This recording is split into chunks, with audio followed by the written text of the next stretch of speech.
Donc je disais que Vision Diamant, c'est un projet initié par Dr Cissé, mais vraiment, elle ne souhaiterait pas que ce soit son projet à elle seule.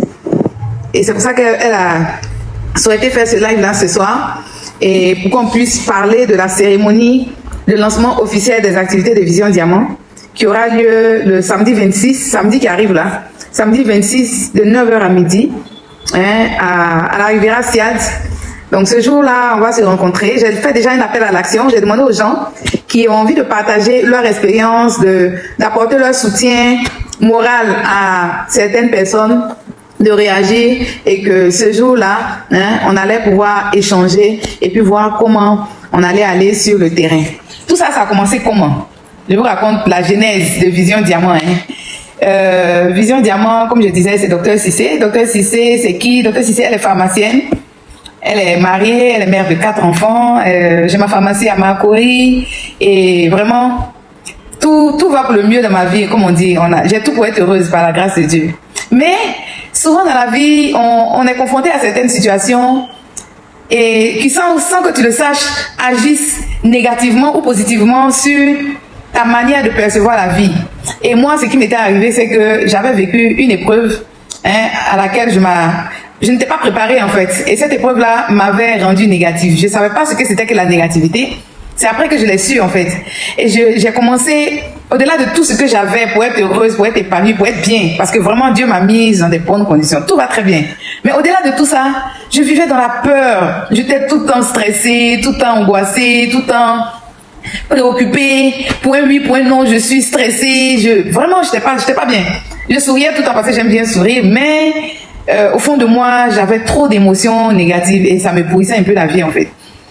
Jusqu'au jour où, sans le savoir, cette dame que je vais vous citer, elle ne sait pas à quel point elle a impacté positivement ma vie. C'est pour ça que j'ai dit, venez, on va l'impacter les gens. Vous ne savez pas ce qu'un simple mot, une seule phrase peut faire dans la vie d'une personne. Cette dame-là, elle ne me connaît pas. Elle ne sait même pas que j'existe. Je m'en vais rendre visite à mon papa un dimanche après-midi. Et pendant que je suis à ses côtés, son infirmière a mis la télévision. Moi, je ne regarde même pas la télé. Ça fait des années que je ne regarde pas la télé. Elle a mis une émission de télé un dimanche là sur Live TV. Et on a demandé à 3 jeunes dames de venir faire leur témoignage. Et la dame, comment elle s'appelle? Marie-Paul Adier se lève et puis elle fait son témoignage. Marie-Paul Adier dit qu'elle était très négative. Et que grâce à un livre, elle est devenue positive. Elle a beaucoup d'espoir aujourd'hui. Et qu'elle va devenir, en tout cas, une femme, la femme la plus importante de toute l'Afrique. On va entendre parler d'elle. Aujourd'hui, elle est devenue résiliente. Et elle a cité le titre du livre. J'ai noté tout de suite. Le lendemain, je donne le nom du livre à mon chauffeur. J'ai dit, va m'acheter ça. Il allait acheter le livre, mais je peux vous dire que le livre a changé ma vie. Du haut de ma profession pharmacienne, il y a des informations que j'ai. Il y a des informations que j'ai dont tout le monde ne dispose pas. Tout le monde n'a pas accès aux informations auxquelles moi j'ai accès. Pourquoi ne pas les partager? Et puis, ces informations de développement personnel, d'épanouissement et autres, là, de pensée positive et autres, ça aussi sont des choses à partager. Et j'ai dit, bon, ok. Un pas à la fois. Qu'est-ce que tu connais? La santé. Ok, on va aller sur la santé. Et c'est comme ça que j'ai créé Vision Diamant. Et c'est comme ça que je suis allée au lycée municipal de Makori. C'était très bien. J'ai eu affaire à des filles vraiment adorables qui m'ont accueilli. On a passé un très très très bon moment. Je leur ai expliqué mon histoire. Elles étaient émues. Hein? Pour la petite histoire, je leur ai dit, hein, j'ai dit, vous me voyez comme ça, je suis docteur, propriétaire de pharmacie. Hein? J'ai une grosse voiture, par la grâce de Dieu, c'est une grâce. Et tout ça, mais ma vie n'a pas commencé comme ça. Hein? Moi, mes parents avaient les moyens avant. Par la grâce de Dieu, on vivait bien, on portait des bonnes chaussures, de bons habits et tout allait bien. C'est parce que moi, on ne peut pas faire un AVC et que la situation change. Et ça, c'est des choses qui peuvent arriver à tout le monde. Du coup, on se retrouve dans une situation où financièrement, ça ne va pas. Et je vois ma maman, ma jolie maman, en train d'aller commencer à vendre des galettes. Et puis, quelle façon des galettes? Momi. Momi, là, à l'époque, j'avais un problème avec ça, hein. Momi. Ah, quand je vois ma jolie maman comme ça, derrière la mamie de Momi. Avec Fago, elle faisait ça avec Fago avant. Voilà la fumée qui monte sur la dame là, c'est l'âme coule comme ça. J'avais un problème avec ça. J'avais honte. J'ai dit, quand il passe avec mes camarades dans le parking comme ça là, on passe loin. Faut même pas savoir que c'est ma maman qui vend galette là. Ouais, esprit d'enfant. C'est dangereux. Ta maman qui est en train de se saigner pour faire des galettes, pour que vous puissiez manger puis aller à l'école. Toi, tu as honte. Mais aujourd'hui, mes sentiments sont tout autres. Je me rends compte que ce qu'elle a fait là, est-ce que moi j'aurais pu faire ça? Mais c'était tout à son honneur, parce qu'elle était tellement jolie, il aurait fallu qu'elle dise oui à quelqu'un. Elle serait partie pour nous laisser, même sans soucier. Mais elle a laissé ça pour s'occuper de nous, pour accepter cette humiliation-là, de se mettre derrière la mamie de Momi. L'admiration et le respect que j'ai pour ma maman, non, inquiétez. quitté. La honte là est devenue la fierté. Et aujourd'hui, j'en parle avec beaucoup de fierté parce qu'il n'y a pas beaucoup de femmes qui auraient pu faire ça. Donc le diamant là, c'est ce à quoi tout le monde aspire. Mais on ne doit pas aspirer au diamant simplement en termes de parure et de bijoux. On doit aspirer à une santé en diamant. Et la santé n'est pas seulement physique, la santé est aussi mentale. Donc la santé physique en diamant, la santé mentale en diamant, mais la santé aussi financière. Oh. Parce que si ça va physiquement, ça va mentalement, que financièrement ça va pas tirer en pain.